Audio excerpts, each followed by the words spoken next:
kulan ballaaran oo jaaliyadda Somaliland ee dalka Finland oo la yeeshay wasiirka caafimaadka Dr. Saleebaan Ciise Xagle Toosiye ayaa ka dhacay hoolka shirarka ee jaaliyadda Somaliland.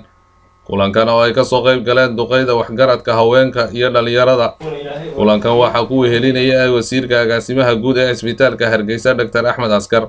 kulankan oo si weyn loo soo agaasimay waxaa ka hadlay gudoomiyaha jaaliyadda Somaliland Xasan Cali oo u mahadnaqay ka soo qaybgalayaasha maanta oo maalin shaqo ahayd oo aadna jawigu u qabooba.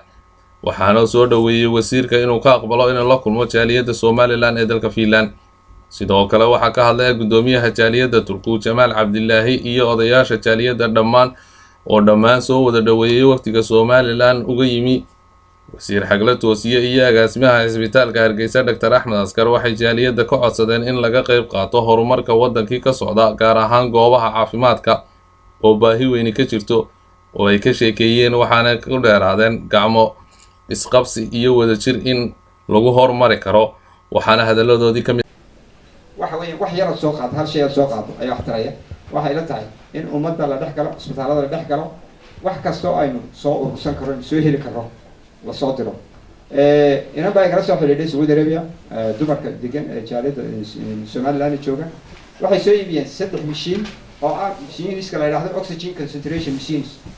saddexda qof sakaraada oo neefta hayso ayaa ku neefsanaya. waxa weyn hal mishiin oo oxygen concentration hadaad maanta keentaan wada wax u taraya. barashka baalka loo codmaro sphygmomanometer hadaad keento xabad ama aad laba keento markaad soo baxayso waxbay taraysaa. waxa weeyaan wax kastoo la soo qaadaa faa'iido keenaya. waxa weeyaan saqiir iyo kabiir wixii la soo helo haloo dadaalo, ummadda haloo dadaalo, ummadda weyn ay sugaysaa. weynahay insha Allah aanu intii awoodeena wixii aanu qabsan karno inagoon cidna ka sugin, cidna baryeyn aynu nagu qabsano. wax badanna waan qabsanay oo sida agaasimuhu sheegay xukuumad ahaan waxaanu gelino cisbitaalada hay-aduhu ma geliyaan. miisaaniyadda dowladda inta ugu badan wax ku baxdaa caafimaadka iyo waxbarashada iyo security-ga. idinka waxaan ka codsanayaa idin hambalyeynaya runtii oo programkani uu yahay mid aad idinku hooyo u tihiin oo uu yahay mid jaaliyad kale oo adduunka jirta mid ay samaysay taawad ku ammaanantihiin.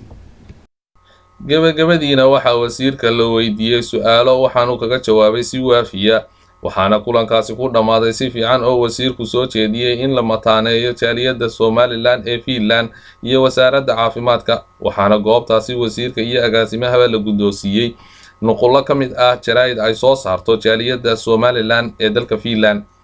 aadan Yuusuf Cismaan, Home Cable TV, Helsinki, Finland.